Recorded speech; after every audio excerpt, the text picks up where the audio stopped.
In 1969, when Bo Schembechler came to Michigan from Miami, he brought 6 assistant coaches with him and retained 3 from the Michigan staff. 14 seasons later, only one member of that original staff has stayed with Bo for the duration. His name is Jerry Hanlon. Well, basically, he just can't get rid of me, Jim. I think he's probably tried on occasion, and I just won't go. Really, as you well know, I started with him at Miami. He recruited some of my players when I was coaching in high school, and we became acquainted partially through that, and of course both being from Miami. And when an opening occurred on his staff at Miami, he asked me to join him. And of course, going back to your alma mater is always one of your dreams as far as coaching is concerned. So I did go back to Miami, and that was the start of our association, and we just continued all through these years. Through all those years, Hanlon, along with Bo, have watched 10 other assistants move on to head coaching jobs at one time or another. Jerry Hanlon is considered an outstanding football coach. So why hasn't he taken his talents and moved on to a head coach's job? I don't know why. I've never really went out and sought a job from the standpoint of going into some sort of a campaign or calling up every time a job opens, trying to call up and find out what the situation is. I don't know. It's not that I wouldn't like to be a head coach, but I just think I want to be a head coach in a situation where I can feel we can have some success, because I'm very much a competitor, just like most guys are, and to have to go out and beat your head against the wall in a situation where you may not have an opportunity to win would kind of tear me up inside, and I'm very cognizant of that.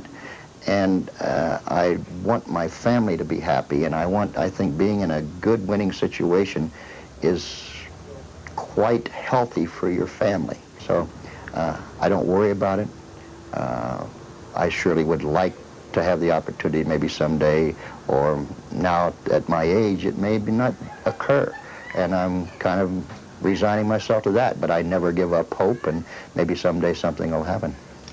In the meantime, Hanlon continues his labor of love at Michigan, and Michigan's football program is lucky for it, because Hanlon's greatest joy in coaching has been the relationship he enjoys with the kids. It's the most rewarding thing you can have as a coach, is to see a guy come back after he has gone and played for you for 4 or 5 years, to come back and see them and know that they're still interested in the school, to know that they're doing well, which is what this thing's all about. If you can turn out a kid and make him a little bit better than he came here, and I'm not sure we even do that. I don't want to claim to do that, because most of the kids we get are pretty good kids when they come here. We don't take them. And so our job is a little bit easier. And but if they turn out pretty good, then you feel that maybe I had just a little smidgen of success with that young man, and that's what really makes coaching the greatest thing of all. Well, he's one of the players' favorites. Sometimes it seems that he and Bo aren't the best of buddies. They argue, they kid, they sometimes even rave at each other. But that's part of their success together. I think that's what has to be a part of the job of anybody who works with a boss, is that he can't be a yes man, or he's not worth anything. And if we're adversaries because we're trying for the same goal. And as long as you keep that in mind, that no matter what you're doing, you may have a difference of opinion, but when you express those differences and then come to a common conclusion, that's what makes success. I don't care whether you're talking about football, whether you're talking about business, or what you're involved in. That's what it's all about. And so the give and take is part of this job, and I think it's sure, it's interesting. It's what keeps you alive. It's what keeps you going, and your blood goes up, and that's part of this whole business. I enjoy it so much, as you know, and the give and take in football goes throughout your whole staff, and that's the way it should be. Bo has always said he is the greatest offensive line coach in the country. Now, I think that he's blowing some smoke there, because the greatest offensive line coach in the country is you. Well, I don't know about that, Jim. As long as he's the boss, he's the greatest offensive line coach in the country.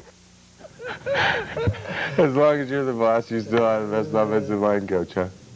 Yeah, well, what we ought to do is just switch positions there, you know. But you know, it's true. Jerry has a brilliant football mind, and a very, very astute mind. And being an Irishman, he expresses it vociferously, you know. And sometimes you have to... And being a hot-blooded German, Yeah, you have you a know, tendency to do the same. We kind of go head to head a little bit in there. And, but it's good and it's fun, but he is a great coach. And you know, this business of head coaching and assistant coaching, a coach is a coach. It doesn't make any difference whether he's the head or the assistant. I honestly believe I could have been an assistant coach all my life, never worried about it. I really believe that. That's interesting. Someday when we get more time, we'll talk about that. Huh? All right. Okay.